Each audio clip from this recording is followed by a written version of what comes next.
debate is part of the learning activities of the CS1 workshop. For the trainees, the debate will be useful in the learning of the following. 1. Analysis of journal articles. 2. Handling of controversial issues in surgery. 3. Critical thinking. 4. Public speaking. And lastly, interpersonal skills. As to the mechanics, the trainees will be divided into two teams. One team for the pros and the other team for the cons of the issue for debate. An issue for debate will be given to the two teams in advance for preparation purposes. For this afternoon, the format will be the following. 1, there will be presentation of the situationer in the issue for debate. This will be followed by classification of the situationer issue for debate. Then this will be followed by consecutive presentation of the two team captains of their stand on the issue for a maximum of 10 minutes.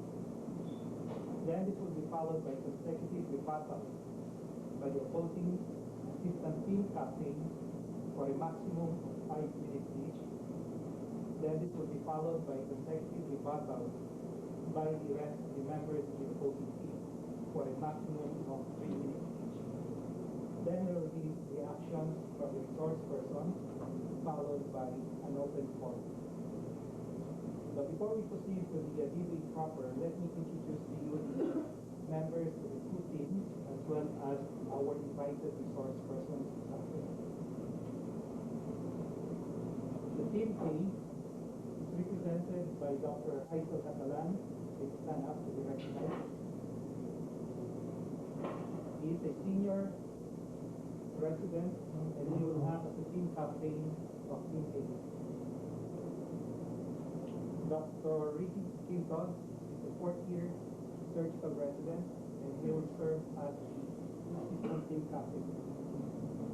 The other member of the Team A will be Dr. Sam Balo, a 1st-year surgical resident. Now, the members of Team B is headed by Dr. Carol Ann Paz Arcilia, senior surgical resident, and who will serve as the team captain of Team B. Then we have Dr. Louis Agno, the 4th-year surgical resident, who will serve as the assistant team captain. And then the other member of the Team B will be Manny San Pedro, a 1st-year surgical resident. We also have resource persons in our midst this afternoon. To my left, we have invited Dr. Ferdinand Guevara, the head of the tumor lab of the Medical Research Laboratory of the Section of Medical Oncology of the Philippine General Hospital. And also Dr. Gracious Fernando, the Chief Fellow of the Section of Medical Oncology of the Department of Medicine, Philippine General Hospital. And to my right is Dr. Michael Riquete, former Chief of CS1 Division. And to the right of Dr. Riquete is Dr. Arturo de la Peña, the Assistant Division Chief of CS1 Division. Now, let me now present to you the situationer and the issue for debate. As you can see on the blackboard, on the whiteboard, the situationer consists of breast cancer with positive axillary lymph nodes in premenopausal women. The issue for debate is to give or not to give post-operative adjuvant chemotherapy to such women. Is there any clarification that the two teams would like to make as to the situationer and the issue for debate? Debate? Team B? How about from our resource person? So, if there is no clarification to be made, we can proceed now to the consecutive presentation of recruiting applicants. Can we start with Team A, who will represent the side of give post-operative adjuvant chemotherapy? Later. Good afternoon. Given the situation, we would like first to define our terms.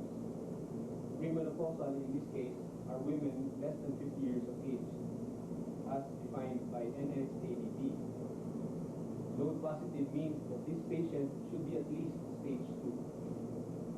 And chemotherapy here would mean the use of cytotoxic agents and not hormonotherapy. Breast cancer has been and will still be a major health problem here and abroad.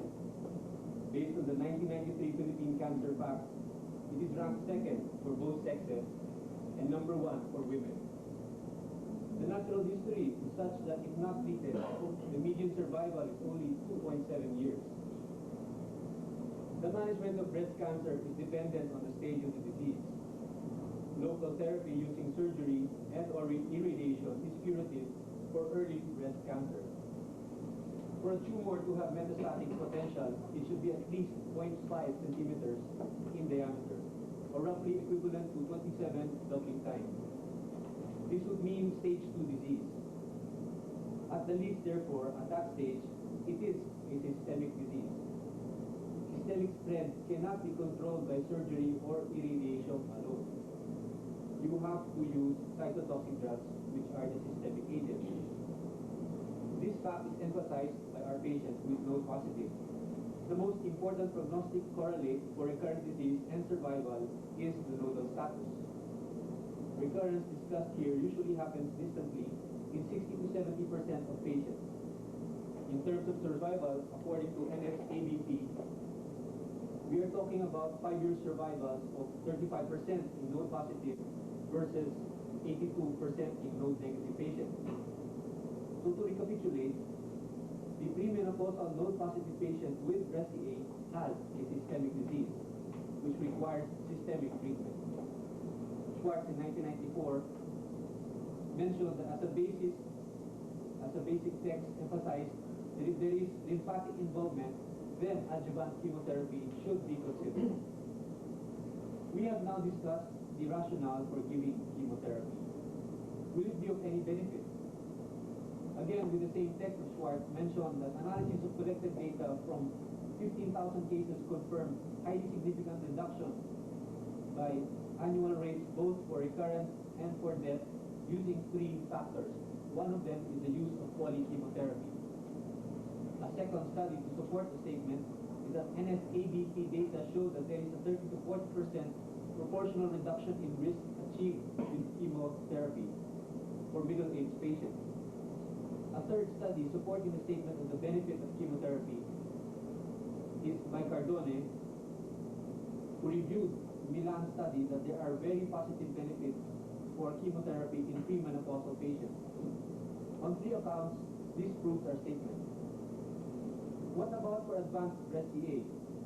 There is a prospective study by Priestman in 1978, wherein 92 women with metastatic breast CA were assessed with survival using chemotherapy versus endo treatment or hormonotherapy as a first-line regimen. Results prove that chemotherapy gave a higher response rate, but no significant difference in survival rate.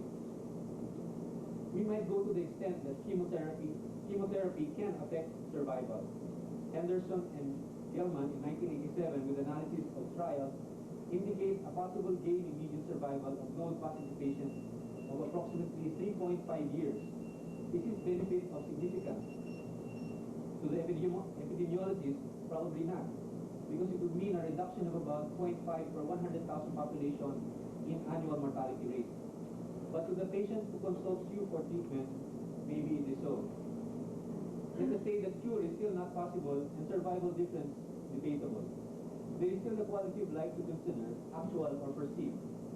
Based on studies, the Scandinavian Adjuvant Chemotherapy Group, the first Milan study, and studies by Bonadonna, Rosenmayer, and Fisher, all prove that life may be prolonged to a worthwhile degree in terms of the disease-free interval by about 43 months. This is in all patients. Or if you take premenopausal women in particular, the median disease-free interval is increased by 109 months. Another study by the Early Breast Cancer Trialists Collaborative Study Group, patients from 1988 to 1990, which reviewed